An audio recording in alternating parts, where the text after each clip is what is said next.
انگیزه شما از اومدن به جبهه چیه؟ انگیزه تهران هم آزگیرین رو پرسید نمیدونم جوابش. یه بار دیگه کنم خودتون رو معرفی کنین آقا. بسم الله الرحمن الرحیم. این جانب بایرام گودرزی معروف به بایرام رودر بسم الله میگم. بهش میگیم باقالی.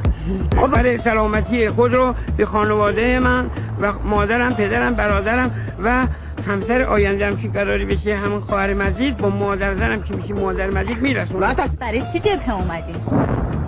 ما می‌خواستیم اینا گفتن که می‌خوایم بریم زیارت کربلای امام حسین. ما هم چون عاشق حضرت ابوالفضل چرا زیارت؟ زیارت بریم دیگه. شما میایین زیارت امام رضا ما اینجوری می‌کنیم با شما. می‌ذارمتون. شما حاضرید شعار بدین؟ بله آبجی. شما فقط به این آقا بگید که ما رو اعدام نکنن. هر شعار دیری که بخواد ما میگیم.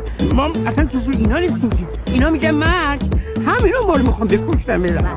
باید آدم درود بفرسته. درسته آقا. درود بر صدام جدید بگید دیگه. درود بر صدام جدید پولیس مگه یزید کافر همه ما فکر کنیم